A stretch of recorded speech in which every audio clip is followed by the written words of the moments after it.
Forget what you've seen in the movies. Forget the sassy saloon girl with a heart of gold, the one who trades witty barbs with a handsome gunslinger before falling into his arms, her satin dress miraculously unsoiled.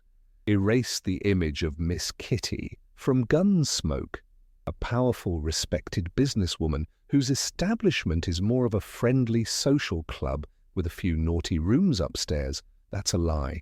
A comfortable, profitable lie we've been telling ourselves for over a century because the truth is so much filthier, so much more pathetic, and so deeply, deeply uncomfortable. The reality of sex in the American West wasn't a romantic adventure. It was a brutal, transactional meat market operating on the razor's edge of disease, violence, and crushing despair. It was a world of rank smells, festering wounds, and a particular kind of shame that clung to a person thicker than mud. It was about lust, yes, but a desperate, ugly lust, stripped of all tenderness and wrapped in the cold, hard currency of survival. This wasn't the story of finding love in a lawless land. This was the story of how a body becomes a commodity, how intimacy becomes a chore, and how a soul learns to choke on its own silence just to make it to sunrise. We're going to peel back the perfumed velvet-lined fantasy and stare directly into the festering, pus-filled wound of the real Wild West bedroom. We're talking about the sweat, the blood, and the utter, grinding mundanity of it all. This is the history where the moaning isn't from pleasure, but from the dull throb of a toothache, the sting of cheap whiskey on an open sore, or the sheer, soul-crushing boredom of another Tuesday night in a dusty boomtown. So, get comfortable. We're about to drag our delicate modern sensibilities through the muck and grime of the past, and I promise you, it's going to leave a stain. Hang on, before we start oozing through the grime of the past, I need to know who's in quarantine with me. Tell me in the comments where you're isolating and what time it is. I want to picture your clean, modern surroundings before we get disgusting. Ready to feel sick? Let's begin. The pre-ritual was a symphony of quiet desperation, a series of small, self-inflicted wounds designed to construct a temporary, fragile illusion of desirability. This wasn't about feeling good, it was about damage control. Imagine a woman in a cramped, airless room, maybe a tiny shack called a crib, or a shared dormitory above the saloon. The first order of business was the battle against the body's natural state, which, in the 19th century, was a state of perpetual grime. The weapon of choice wasn't some fragrant, gentle soap. It was lye, harsh, caustic lye soap that stripped the skin of every natural oil, leaving it raw, red, and cracked.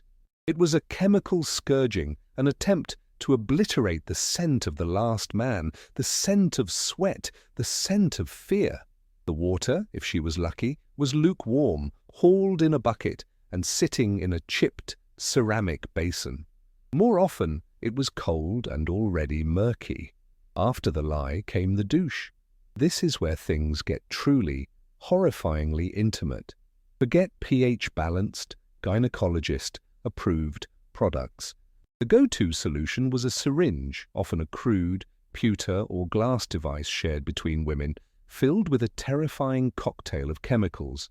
Carbolic acid, a corrosive disinfectant, was popular. So was bichloride of mercury, a literal poison, or alum, a harsh astringent that would cause the vaginal tissues to constrict and dry out, creating a temporary and incredibly painful sensation of tightness that some clients demanded.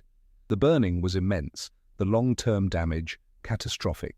This wasn't hygiene, it was a chemical assault, a desperate, misinformed war against disease and pregnancy, fought with weapons that ravaged the very territory they were meant to protect.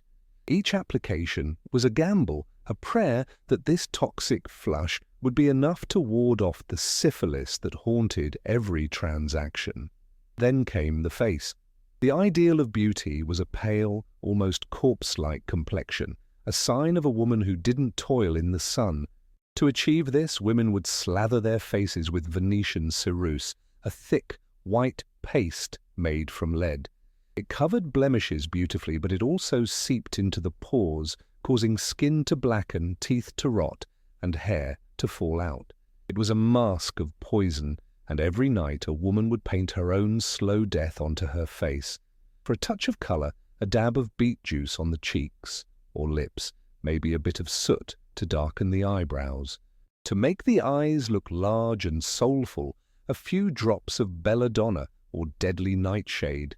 It dilated the pupils by paralyzing the eye muscles, creating a wide, blank, alluring stare. It also blurred vision and, over time, could lead to blindness. So here she is, her skin raw from lye, her insides burning from mercury, her face a mask of lead, her vision swimming from nightshade. The final piece of armor was the corset. Not a fashion statement, but a cage of whalebone and canvas, laced so tight it bruised ribs and rearranged internal organs. It was a tool to create an idealized, unnatural silhouette, but it also made deep breaths impossible. It was a constant, crushing pressure, a physical reminder of her confinement.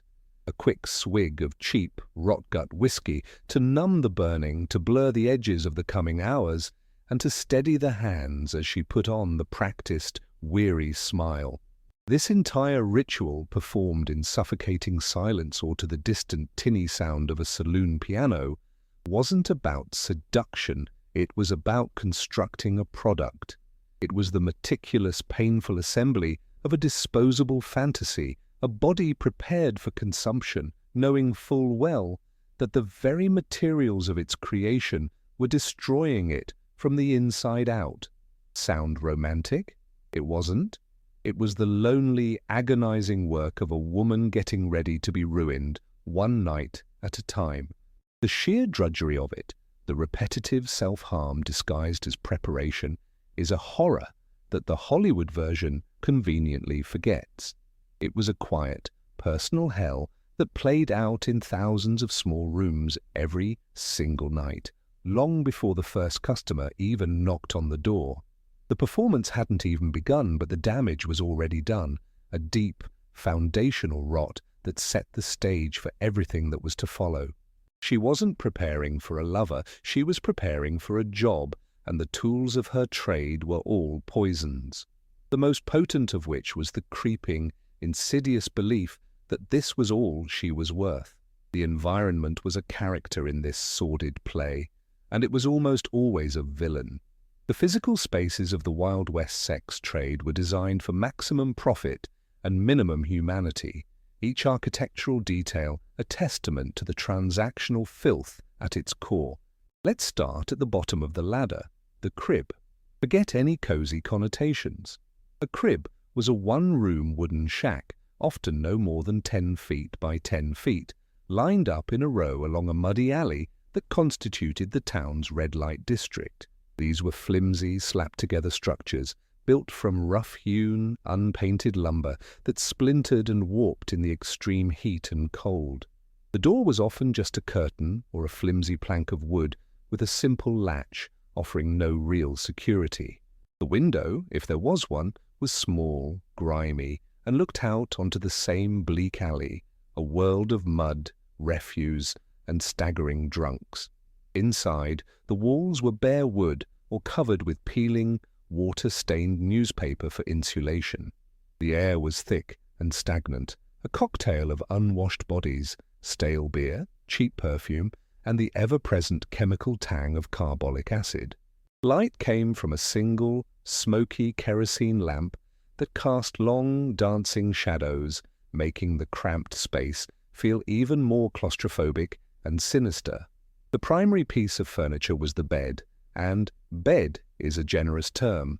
It was usually a crude wooden frame with a lumpy mattress stuffed with straw, corn husks, or, if you were unlucky, rags. This mattress was a living ecosystem of lice, fleas, and bedbugs, stained with the sweat, blood, and fluids of countless anonymous encounters. Beside it, a rickety wooden crate might serve as a nightstand, holding the tools of the trade. The chipped basin of murky water, the stiff, overused towel, the bottle of whiskey, and the pewter syringe. Now let's move up a rung to the saloon or dance hall. Here, a thin veneer of sociability was smeared over the same grim reality. The main floor was a cacophony of noise, a perpetually out-of-tune piano, banging out a repetitive tune, the roar of drunken conversations, the crack of billiard balls, the sharp slap of cards on a table. The air was a blue haze of cheap cigar smoke that burned the eyes and clung to everything, mingling with the smell of spilled whiskey and sawdust that had been used to soak up vomit more than once.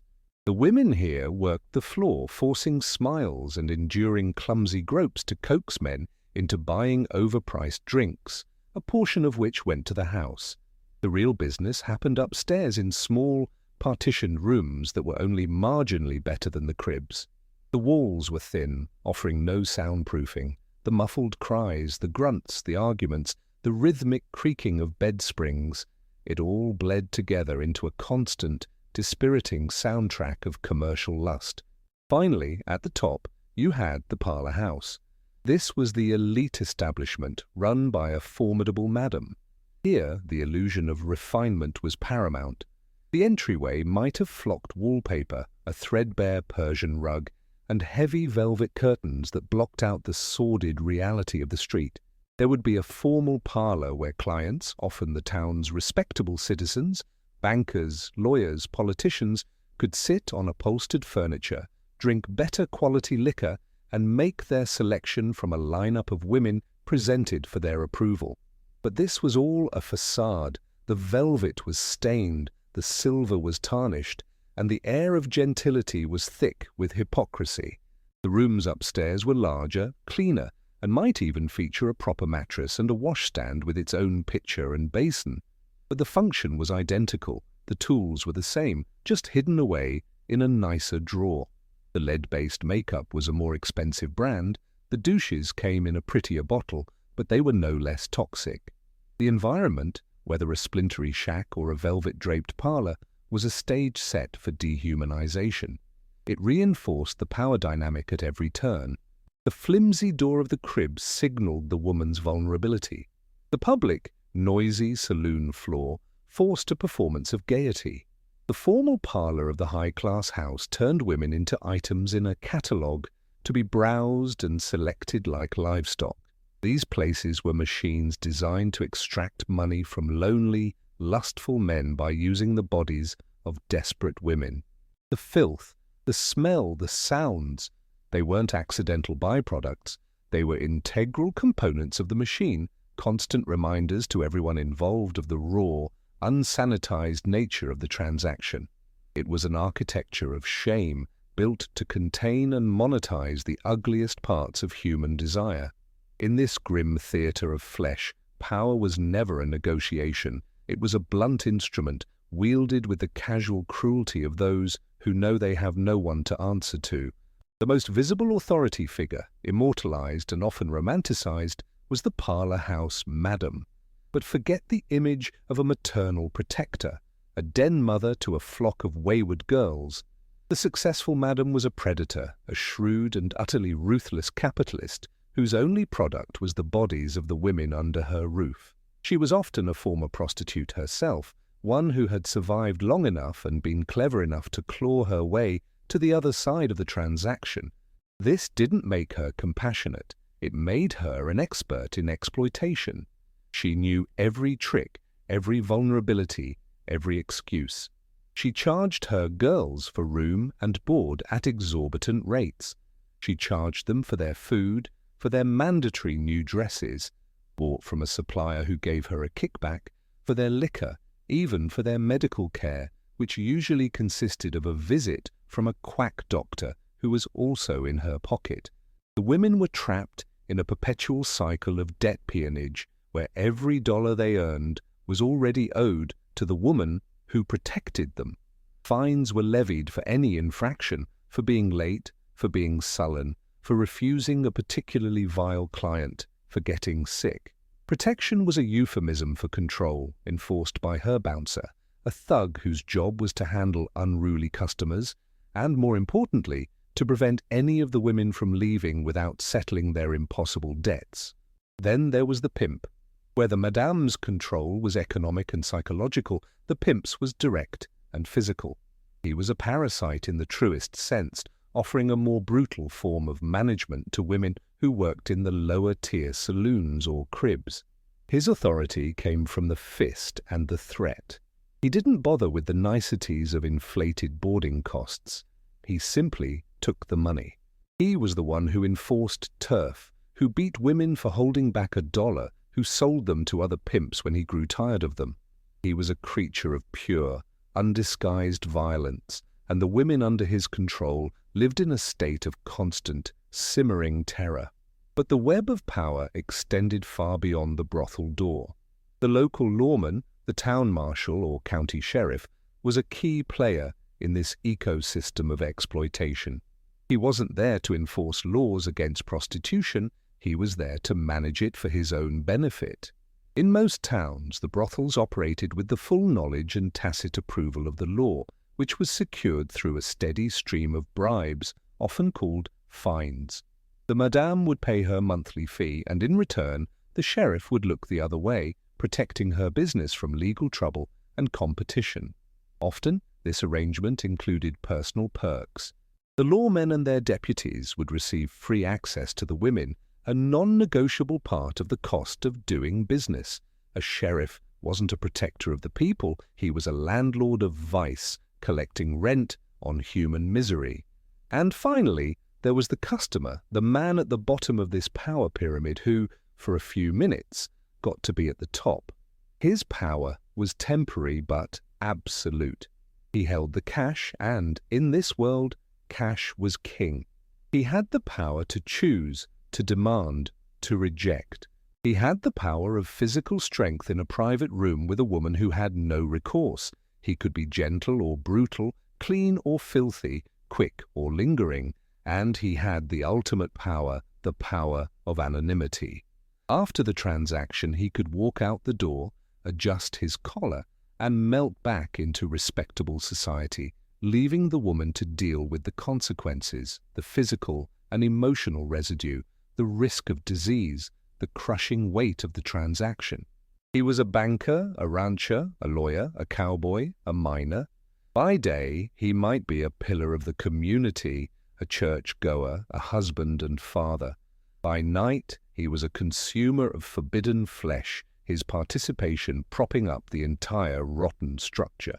These figures, the madame, the pimp, the sheriff, the customer, formed an unholy alliance. It was a closed system where power was hoarded and wielded against the women who were its primary resource. They were the ones with the least power, the most to lose, and no one to turn to. Any cry for help would be met by the very people who profited from her silence. It was a perfect, suffocating trap.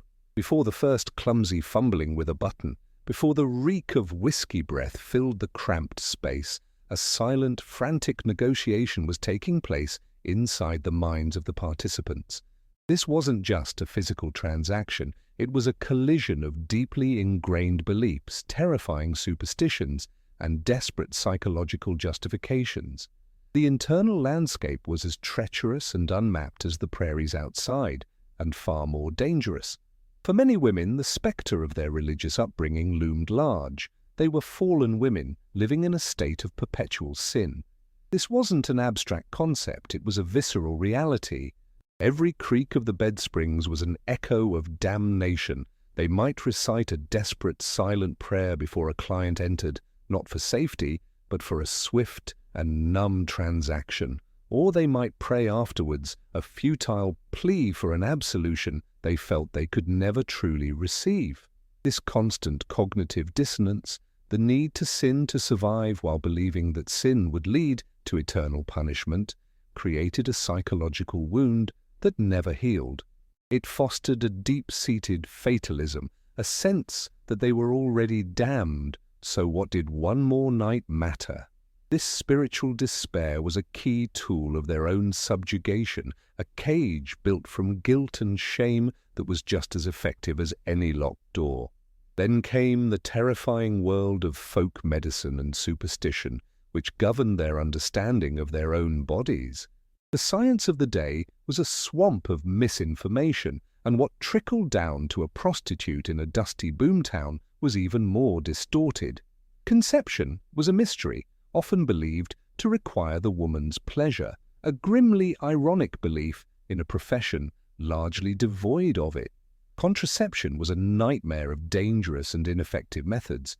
Beyond the chemical douches, women might insert sponges soaked in quinine, pessaries made of opium, or even attempt to block the cervix with a ball of beeswax. They would perform violent jumping jacks or drink foul-tasting herbal concoctions after a client, hoping to dislodge the seed. The fear of pregnancy was a constant, low-grade terror, as it meant the end of her livelihood and a future of almost certain destitution for both her and the child. Disease was an even more immediate monster. The pox, syphilis, was the great terror, a disease that progressed in horrifying stages from sores to madness and a painful death. They watched their friends and colleagues sicken, their minds unraveling, and knew it was a lottery they might lose at any time. Lacking any real understanding of germ theory, they relied on superstition. Perhaps a certain type of client was unlucky, perhaps carrying a specific charm or amulet, a rabbit's foot, a small cross, would ward off the illness. They learned to become amateur diagnosticians, trying to spot the early signs of disease in a client's eyes or on their skin, a life-or-death gamble made in the flickering lamplight. On the other side of the door, the customer had his own internal world to navigate. His justifications were a blend of entitlement and dehumanization. For the cowboy or miner, it was a release earned through hard, brutal labor. He had risked his life, and this was his reward. He wasn't paying for a person, he was paying for a service, like buying a drink or a steak.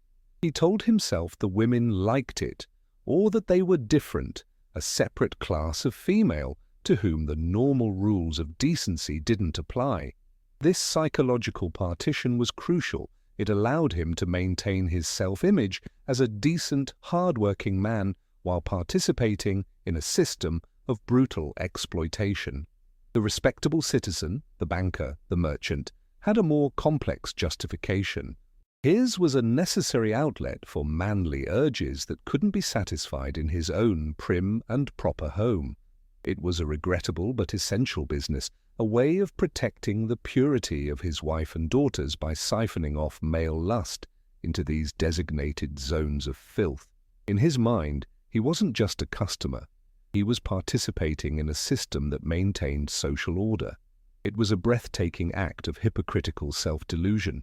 In those charged moments before the transaction began, these internal monologues were screaming, her fear of disease, his fear of being seen, her shame over sin, his justification of necessity, her desperate prayer for it to be over quickly, his anxious anticipation. It was a psychological war zone, a clash of fear, lust, and rationalization that was far more complex and tragic than a simple exchange of money for sex. The physical act was almost an anticlimax compared to the brutal, internal battle that preceded it. The first point of contact was rarely a moment of seduction. It was a clumsy, jarring collision of worlds, the initial shock where any lingering illusion of romance or tenderness was instantly shattered. The performance of the parlor, the forced smile, the feigned interest, evaporated the moment the bedroom door clicked shut. This was the true beginning, and it was almost always an exercise in grim, awkward reality. Imagine the scene. The door opens and the client stumbles in. He's not a dashing hero. He's a man reeking of the trail, a potent combination of horse, sweat, and wood smoke, or a town dweller smelling of stale beer and cheap cigars. His clothes are dusty, his hands are calloused and dirty, and his face is flushed with a mixture of alcohol and nervous anticipation. He's often drunk, his movements uncoordinated, his words slurred. This isn't a negotiation between equals, it's an immediate power imbalance. He holds the crumpled dollar bills and she holds her breath. The first words spoken are rarely flirtatious. They are blunt, transactional. How much? For how long? What do you do? The price is haggled, the terms are set. Sometimes there's a crude inspection. He might grab her chin, turning her face to the light, looking for signs of sickness. He might demand she show him her arms or legs, a cattle buyer checking the livestock for defects. Any pretense of humanity is stripped away in these first few seconds. It is made brutally clear that she is a product for sale, and he is a skeptical consumer. The air in the tiny room is thick with unspoken anxieties, his perhaps of performance, of getting his money's worth, of not catching a disease. Hers are far more immediate. Is he a brute? Will he be violent?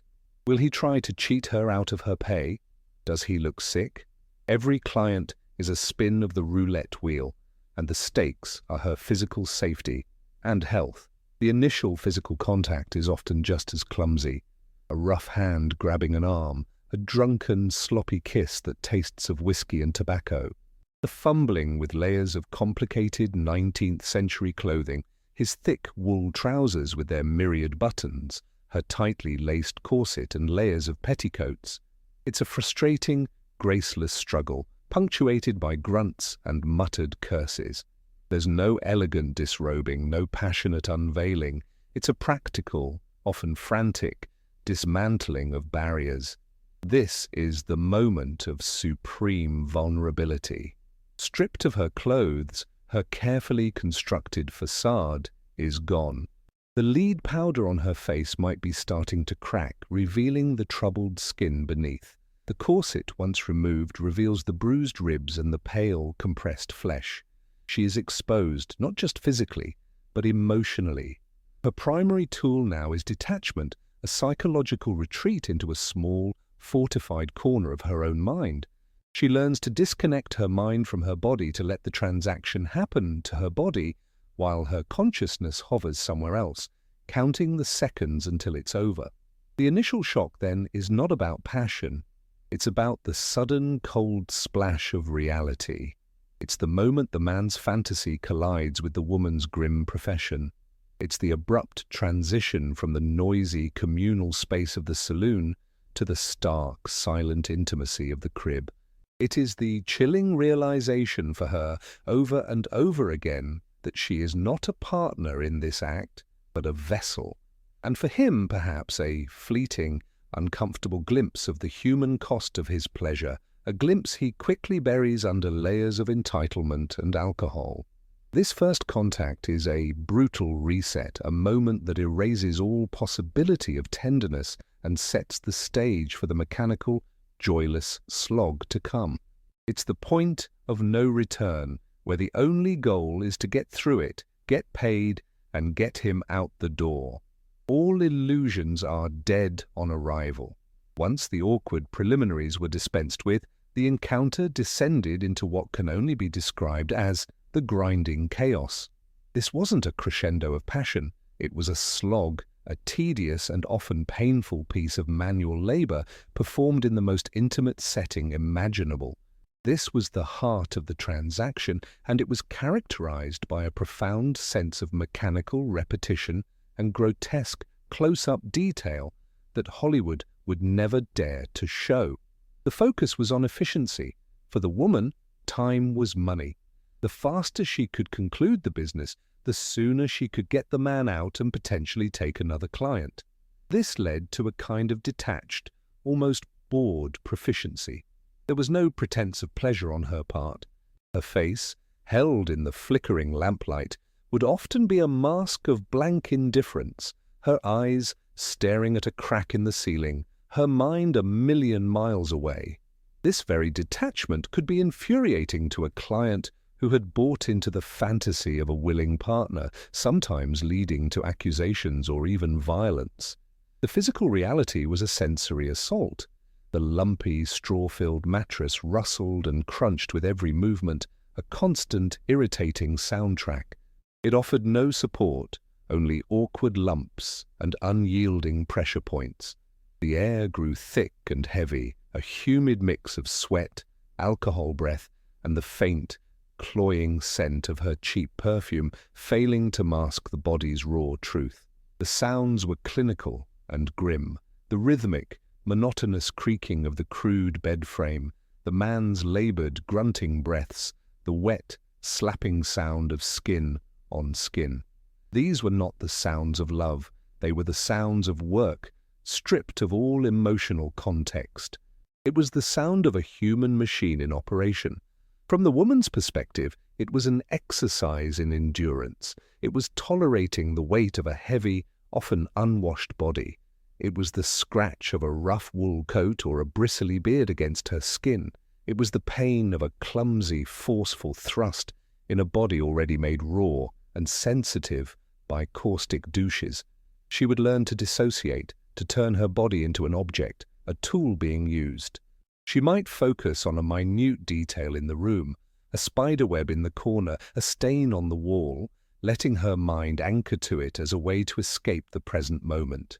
She would count his breaths, waiting for the telltale change in rhythm that signaled the end was near. This was her internal clock, ticking down the seconds of her ordeal. For the man, lost in his own world of drink and desire, the experience was likely just as chaotic, though in a different way. He was often clumsy, uncoordinated, driven by a simple, urgent need. The art of love was not a concept that had much currency in a dusty mining camp. It was a brief, frantic release, an act of consumption. The nuances of his partner's experience were utterly irrelevant to him. He had paid for a function, and he was there to see it performed. There were moments of stark, anatomical comedy in this grim tableau. A man so drunk he couldn't perform, leading to frustrated, comical struggles. The sudden intrusion of a bedbug bite, a sharp, itching distraction from the task at hand. The awkwardness of bodies that didn't quite fit, of limbs getting tangled, of a sudden muscle cramp. But this humor was black and bitter, a brief flicker of absurdity in an ocean of misery. The midpoint slog was the very essence of the job's horror. It wasn't the fleeting violence or the initial shame, it was the prolonged, intimate, and soul-crushingly boring nature of the work itself. It was the endless repetition of the same act with different anonymous bodies night after night. It was the reduction of the most intimate human connection to a piece of dreary, repetitive labor, like working on an assembly line. This grinding, joyless process was the true filth of the profession. It was where the spirit was eroded, not in a single dramatic moment, but through a slow, steady process of attrition, one monotonous, creaking, sweaty encounter at a time. The real trauma wasn't just in the bad moments. It was in the sheer, mind-numbing mundanity of it all. In a world built on desperation and cheap whiskey, things were guaranteed to go wrong. The carefully constructed, albeit filthy, transaction was a fragile thing, prone to shattering in ways that were more often humiliating and pathetic than dramatic. The inevitable downfall rarely looked like a cinematic shootout. It was usually an anticlimactic mess, a fizzle rather than a bang, leaving a residue of shame and failure that was somehow worse than a clean tragedy. One of the most common failures was a simple matter of biology and booze. For the client, fueled by liquid courage, the spirit was often more willing than the flesh. A man might spend his last dollar, stumble into a crib full of bravado, only to find himself unable to perform. This led not to quiet departure, but to rage and humiliation. It was a failure of his perceived masculinity, and the blame was almost always projected onto the woman. "What's wrong with you?" he'd slur, his own shame twisting into accusation. "You're no good." This could escalate into a furious argument over payment. He'd demand his money back for services not rendered, while she would argue, quite rightly, that her time had been wasted.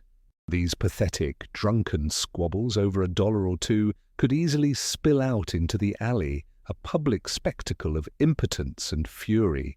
The The woman's body, too, was a frequent point of failure, a sudden, debilitating menstrual cramp, a flare-up of a chronic infection made worse by the constant abuse and chemical douches, the sudden, terrifying realization that she might have contracted a disease from a previous client.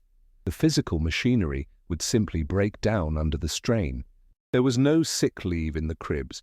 Being unable to work meant no income, which meant deeper debt to the madam and the risk of being thrown out on the street. Sickness was not a personal misfortune, it was a professional catastrophe. Then there was the constant, looming threat of discovery, not by the law, who were in on the grift, but by the other world. A respectable married client might have his tryst interrupted by the arrival of a friend or business associate, leading to a frantic, farcical scramble to hide or escape. Imagine a town mayor, trousers around his ankles, trying to squeeze out a tiny back window as his wife's brother knocks on the front door of the parlour house. The potential for public ruin was immense, and the terror of it could curdle any encounter into a paranoid disaster. The most undignified end, however, was often the simplest, the premature, accidental conclusion. A man, overstimulated and drunk, might finish the act before it had barely begun, sometimes while still fumbling with his own buttons. This wasn't a satisfying release, it was a moment of pure, farcical anticlimax. It left him feeling cheated and foolish, and her feeling, well, probably relieved but also cheated out of a full payment she might have negotiated for a longer visit. It reduced the entire sordid affair to a single, pathetic spasm, highlighting the utter lack of connection or meaning in the act. These failures puncture the myth of the potent, masterful gunslinger and the endlessly desirable soiled dove. The reality was far more clumsy, far more human in the most pathetic ways. It was a world of drunken fumbling, biological betrayal, and profound, embarrassing failure. Things fell apart not with a bang, but with a drunken whimper, a sharp pain, a locked door, or a premature fizzle. Each failure was a small, grubby tragedy, a fresh layer of humiliation smeared over the already grim proceedings. It was the universe reminding everyone involved that even in a world of manufactured sin, things could still go spectacularly and usually, pathetically, wrong. This wasn't high drama, it was the low comedy of human frailty, and it was playing nightly in every brothel across the West. In this suffocating system of control, it would be easy to imagine the women as purely passive victims, lifeless dolls in a brutal puppet show. But that would be a disservice to the resilience of the human spirit, which can find ways to resist even in the most hopeless of circumstances. These were not grand rebellions or daring escapes worthy of a dime novel.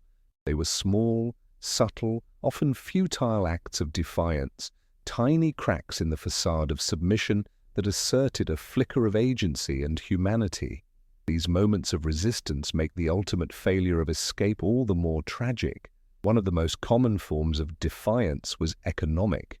A woman who was supposed to turn over all her earnings to a madam or pimp would become an expert at skimming. She might learn how to palm a dollar coin while handing over the rest, hiding it in a seam of her dress, a crack in the floorboards, or even in her own body. This stolen dollar wasn't just money, it was a symbol. It was a piece of herself she refused to surrender. It was a secret victory, a tiny fund for a future she might never reach, or perhaps just enough for a bottle of laudanum to get through the next day on her own terms. Another form of resistance was sabotage. A universally hated client, perhaps one known for his cruelty or his poor hygiene, would receive a deliberately bad experience. She might be intentionally clumsy, feign a sudden illness, or remain as cold and rigid as a board, denying him the fantasy of enthusiasm he paid for. It was a risky game, as it could result in a beating or a fine, but for some, the satisfaction of spoiling the brute's pleasure was worth the price. This was a way of reclaiming a tiny sliver of control over her own body and its use. There was also a powerful camaraderie, a sisterhood of the damned that served as a collective form of resistance. In the quiet moments between clients, women would share information. They would warn each other about a dangerous or diseased man. They would share remedies, both real and imagined, for STIs or unwanted pregnancies. They would share a bottle of stolen whiskey and a moment of black, cynical laughter at the absurdity of their lives and the foolishness of men. These shared moments were a lifeline, a reminder that they were not alone in their misery. This network of shared intelligence and bitter humor was a defense mechanism against the dehumanizing nature of their work. Of course, the ultimate act of resistance was the escape attempt. Every woman dreamed of it, saving up enough money to buy a ticket on a stagecoach to disappear and start a new life somewhere she wasn't known. Occasionally, a woman would try. She would slip out in the dead of night, with her meager savings clutched in her hand.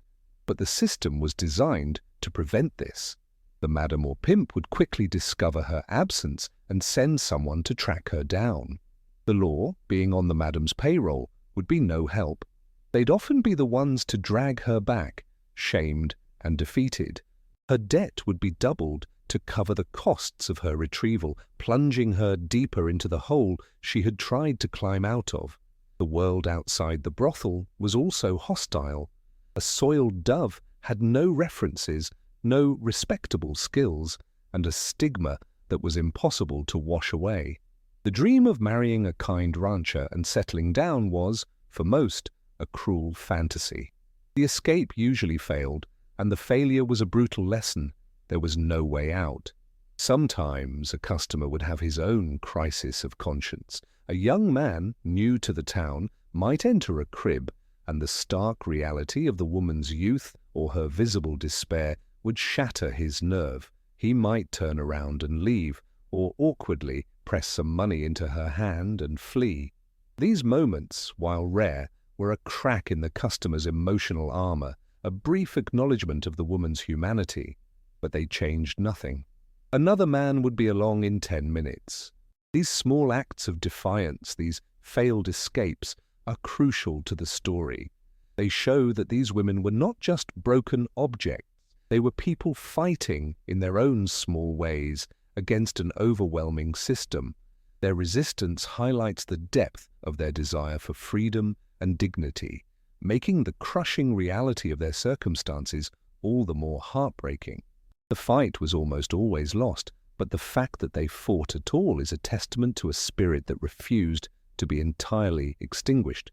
Just when you thought the situation couldn't get any more bleak or degrading, the Wild West had a knack for introducing a wildcard element, an escalation that would send the grim proceedings spiraling into a new dimension of chaos, weirdness, or horror. The fragile equilibrium of the transaction was easily shattered, and the consequences were often unpredictable and catastrophic. An unexpected arrival was a classic catalyst for chaos. Imagine a client in mid-act in a flimsy crib. When the door is suddenly kicked in, it could be a rival suitor, drunk and jealous, ready for a brawl over a woman who feels no affection for either of them. The tiny room would erupt into a whirlwind of flailing limbs, grunts and curses, with the woman trapped in the middle, trying to avoid the fists and protect her meager belongings. Or even worse, the arrival could be the client's wife, a woman from the respectable side of town, driven by suspicion and rage, storming into the red light district to confront her cheating husband. This turned a private sin into a public spectacle of humiliation for everyone involved. The husband caught in the act, the wife forced to witness his betrayal in the most sordid of settings, and the prostitute, now the target of a wronged woman's fury, blamed for a transaction she only participated in to survive. Another common escalation was the sudden outbreak of violence, not from a client, but from the outside world. A saloon brawl could spill out into the street and engulf the entire block. A stray bullet from a drunken gunfight could tear through the thin wooden wall of a crib, a deadly lottery. Fires were a constant terror. In these hastily built towns of dry timber and kerosene lamps, a single overturned lantern could turn a block of brothels into an inferno in minutes, trapping women inside rooms with barred windows or forcing them to flee into the night with nothing but the clothes on their backs, or less. Then there were the more bizarre, ritualistic escalations.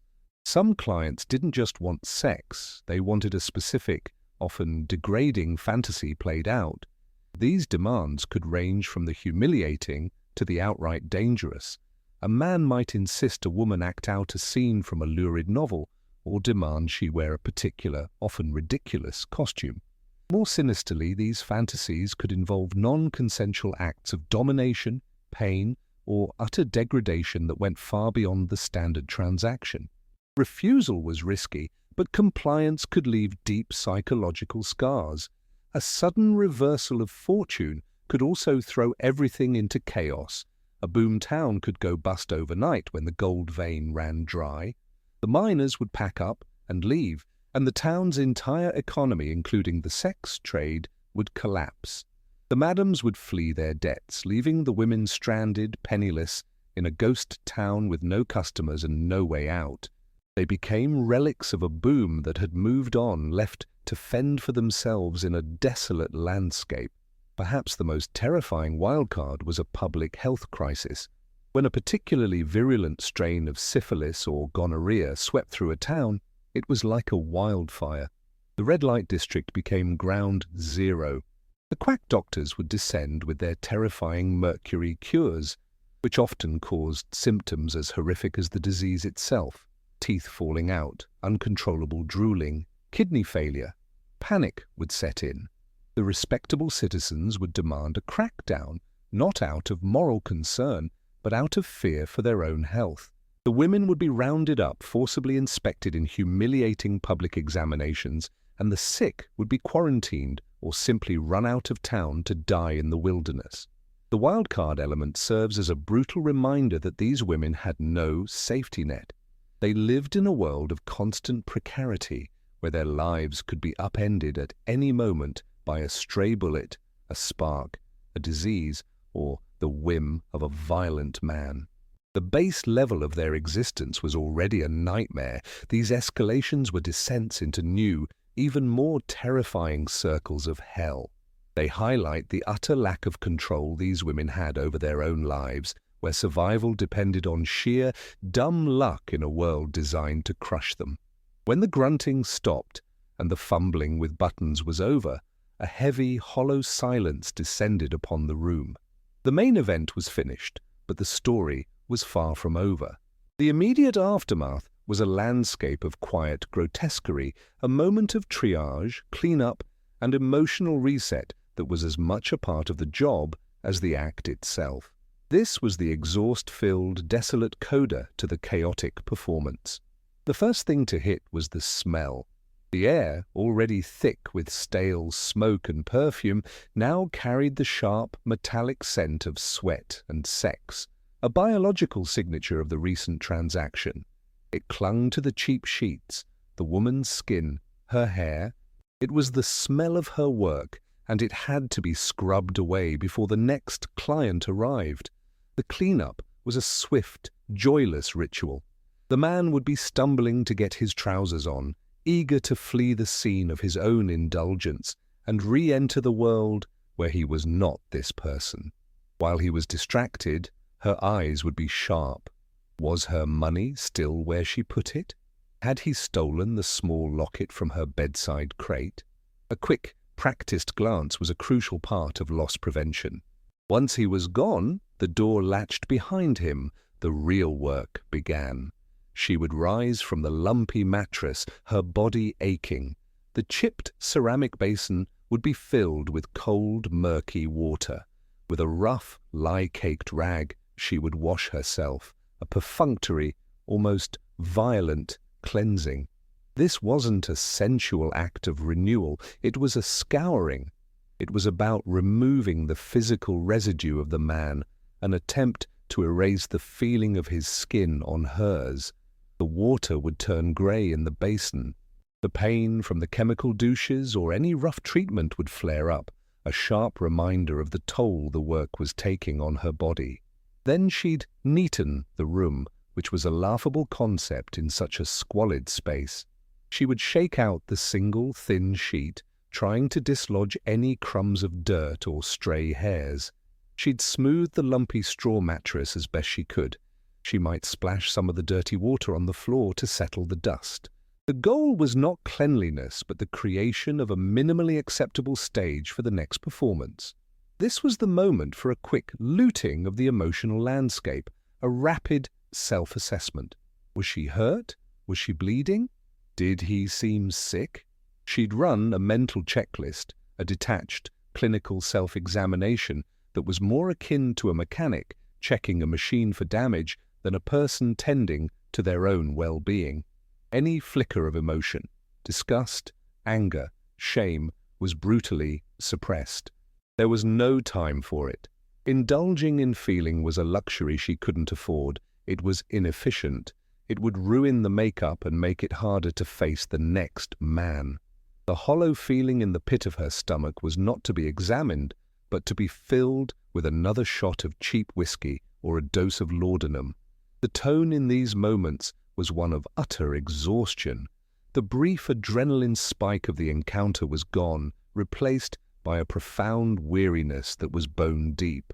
The world shrank to the size of this 10 by 10 room, to the simple, repetitive tasks of cleaning up the filth of the last encounter to prepare for the filth of the next. It was a cycle, a relentless, grinding wheel.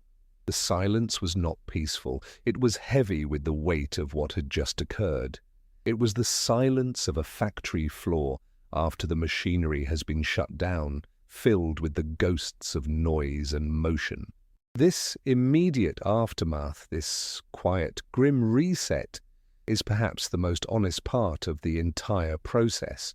All the performances were over, his performance of masculine conquest, her performance of willing compliance.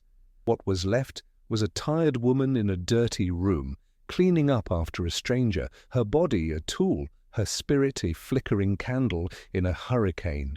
It was the bleak reality behind the red velvet curtains, a moment of profound, soul-crushing emptiness before the bell rang again.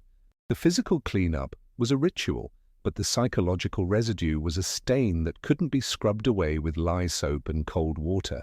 The true cost of the work was measured in scars on the soul, a lingering trauma that shaped every waking moment and haunted every dream. Coping wasn't about healing, it was about building thicker walls, finding more effective ways to numb the pain, and surviving the slow, steady erosion of the self. The most common coping mechanism was chemical. Alcohol was ubiquitous, the cheap whiskey a constant companion. It wasn't for celebration, it was an anesthetic. It blurred the sharp edges of memory, quieted the screaming voice of shame, and provided the liquid courage needed to open the door to the next stranger. Many women were in a perpetual state of semi-intoxication, a functional alcoholism that allowed them to perform their duties while remaining mentally absent. Opiates were the other great escape. Laudanum, a tincture of opium and alcohol, was readily available and sold as a cure-all for everything from menstrual cramps to anxiety. It was a potent, addictive substance that offered a seductive, dreamlike detachment from reality. A woman could float through her encounters on a cloud of opium, her body present, but her mind blissfully distant. The slide into full-blown addiction was almost inevitable, another layer of debt and dependence in a life already defined by it. Beyond the chemical haze, the primary psychological defense was a profound and crushing emotional numbness. To survive, a woman had to sever the connection between her mind and her body. She had to learn to see her physical form as a separate entity, a piece of equipment to be used and maintained, not the vessel of her spirit. This created a deep, pervasive sense of dissociation. She might struggle to feel anything at all, not just pain or shame, but also joy or affection. Laughter in the parlor was often brittle and hollow, a learned performance rather than a genuine expression of happiness. This numbness was a shield, but it was a shield that blocked everything, leaving a vast, empty void inside. Dark humor became a vital tool for survival. In the shared moments away from men, women would develop a cynical, gallows humor that would shock any outsider. They would mock their clients, their own situations, and the absurdities of their lives. A particularly clumsy or pathetic client would become the subject of a cruel, hilarious story. A near miss with disaster would be retold as a black comedy. This humor was a way of reclaiming power. By laughing at their oppressors and their own misery, they could, for a moment, feel as though they were above it, observers of a tragic farce rather than its victims. It was a bitter, angry humor, but it was a lifeline, a way of venting the rage that had no other safe outlet. But the trauma always found a way to seep through the cracks. It manifested in nightmares, in sudden fits of rage or weeping, in a permanent flinch at a sudden touch. It showed in the thousand-yard stare, a vacant, haunted look in the eyes of a woman who has seen too much and felt too little. Many suffered from what we would now recognize as post-traumatic stress disorder, a constant state of high alert, paranoia, and emotional volatility. They were trapped in a loop, the trauma of their work driving them to the very coping mechanisms, alcohol, drugs, detachment, that made them capable of continuing the work that caused the trauma. It was a perfect, self-perpetuating cycle of damage. The sanitized myth of the happy hooker is a vile lie precisely because it ignores this deep, festering psychological wound. These women were not carefree spirits. They were survivors of a relentless daily trauma. Their coping mechanisms were not signs of moral failing, but the desperate, improvised tools of people trying to keep their sanity from shattering in an insane world. The real horror wasn't just what was done to their bodies, but what they were forced to do to their own minds, just to endure it. The nightly dramas of the cribs and parlor houses didn't happen in a vacuum. They were the epicenter of a web of social and economic consequences that radiated outwards, shaping the very fabric of the towns they served. This wasn't a fringe activity, it was a core industry, and its ripple effects were as profound and devastating as a plague. And often it was, quite literally, a plague. The most significant societal impact was the public health crisis. The rampant spread of sexually transmitted infections, particularly syphilis and gonorrhea, was a catastrophe in an age before antibiotics. These weren't minor inconveniences, they were life-altering, family-destroying diseases. A man who visited a brothel could bring the pox home to his wife, who could then pass it on to their unborn children, resulting in congenital syphilis, a horrific condition causing blindness, deafness, and deformities. The town's respectable society was riddled with the consequences of its own hypocrisy. This led to a boom in another industry, quackery. Self-proclaimed doctors with no medical training would roll into town, selling miraculous cures. The most common treatment for syphilis was mercury, a potent neurotoxin. Patients were given mercury pills, slathered in mercury ointments, or even made to sit in steam cabinets filled with mercury vapor. The cure was often worse than the disease, causing tremors, tooth loss, kidney failure, and madness. The line between a symptom of late-stage syphilis and a symptom of mercury poisoning became hopelessly blurred. The economic impact was staggering. In many boomtowns, the brothels were the central business, the engine of the local economy. The money a miner or cowboy spent on a woman didn't just stay with her, or, more accurately, her pimp or madam. It flowed to the saloon keeper for drinks, to the general store for supplies, to the dressmaker for the mandatory fancy outfits, and to the landlord who owned the cribs. And of course it flowed into the pockets of the corrupt town officials in the form of bribes and fines. An entire ecosystem of legitimate and illegitimate businesses was built on the foundation of the sex trade. To clean up a town was to risk economic collapse, which is why most reform efforts were either short-lived or purely for show. This economic dependence led to the creation of laws designed not to eradicate prostitution, but to regulate and profit from it. Towns would create designated red light districts, a system of zoning that contained the vice, while also making it easier to tax and control. Laws were passed levying monthly fees on brothels and prostitutes, turning the state into a pimp on a grand scale. These regulations provided a veneer of legality and order to a system of profound exploitation, effectively sanctioning the misery they claimed to manage. The most tragic ripple effect, however, was the fate of the next generation. Pregnancies, despite the desperate and dangerous attempts at contraception, were inevitable. The children born from these encounters faced a grim future. Some were abandoned on the steps of churches or left at the town doctor's office. Others were raised in the brothel, exposed from birth to a world of transactional sex, alcohol, and violence. The stigma was absolute.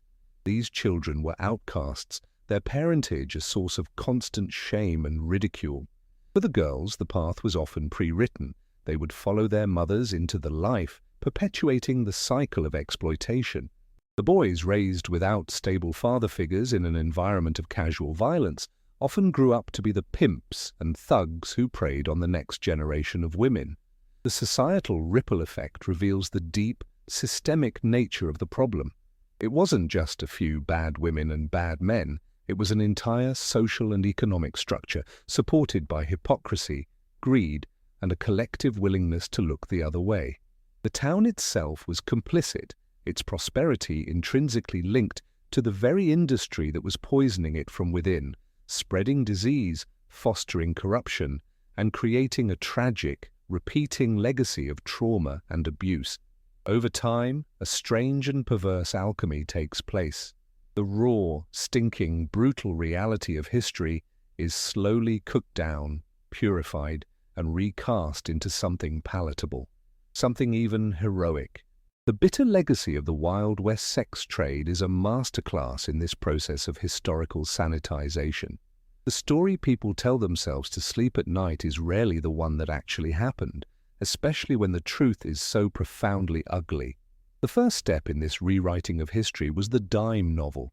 These cheap, sensationalist paperbacks were the mass media of their day, and they had an insatiable appetite for tales of the Wild West. But their readers didn't want stories of syphilitic despair and economic bondage. They wanted adventure, romance, and clear-cut heroes and villains. So the prostitute was transformed. She became the soiled dove with a heart of gold, a beautiful, tragic figure who was secretly pure despite her profession. She wasn't a desperate woman making a rational, if grim, economic choice. She was a fallen angel, often a victim of a dastardly villain who had tricked her or forced her into a life of shame. This narrative shifted the focus from the systemic exploitation to a simple, individual melodrama. In these stories, she often fell in love with the noble hero, the cowboy or the lawman, who would rescue her, redeem her with his love, and whisk her away to a happy life on a ranch. This fantasy was powerful and seductive. It erased the economic realities, the diseases, the trauma, and replaced them with a simple, satisfying love story. It turned a victim of a brutal system into a romantic prize to be won. The men who were her customers were also let off the hook. They were no longer complicit participants in an exploitative industry.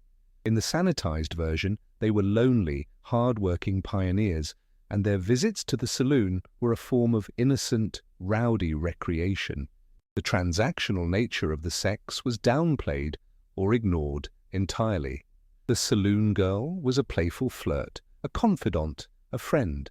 The grim reality of the cribs disappeared, replaced by the glamorous, velvet-draped image of the high-class parlor house, which itself was cleaned up to look more like a Victorian social club than a marketplace for bodies.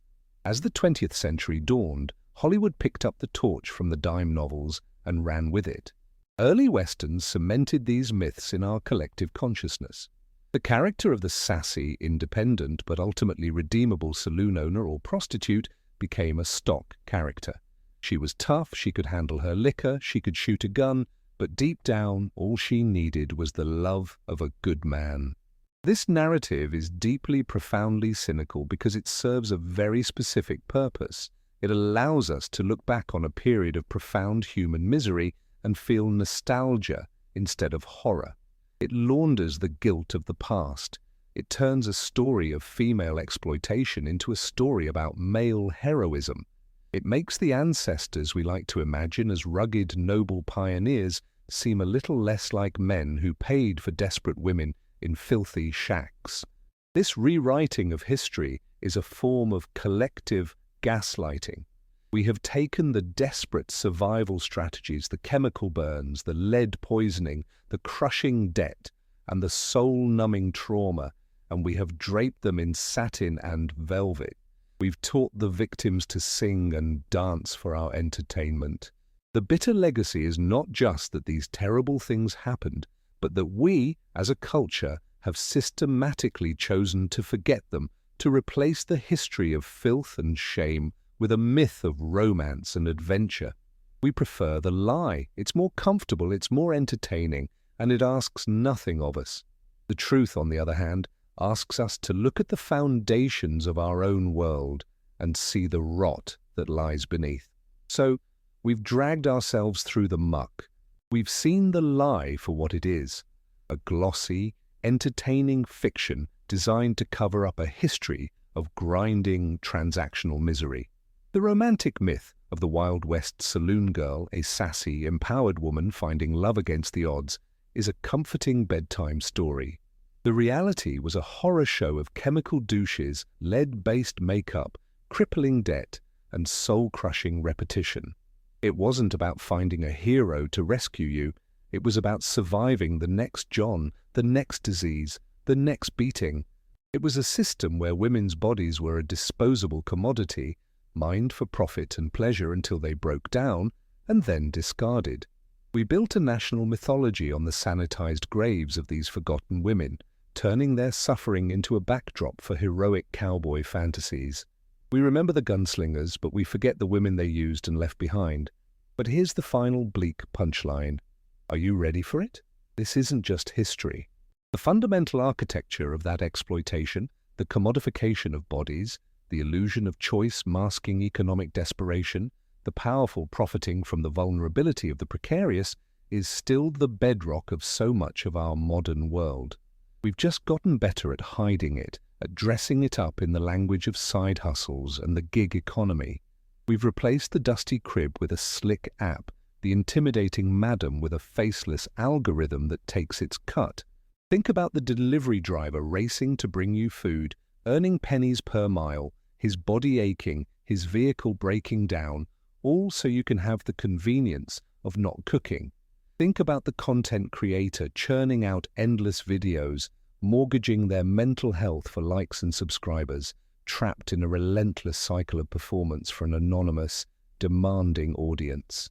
We've taken that same brutal calculus of the Wild West, maximum profit from someone else's physical and emotional depletion, and we've scaled it up, globalized it, and called it innovation. We've just swapped the velvet and sawdust for glowing screens and user agreements, so the next time you watch an old Western and smile at the charming, tough-as-nails saloon girl, remember the truth. Remember the filth, the shame, and the utter lack of power. And then ask yourself, in our clean, modern digital world, who's in the crib now?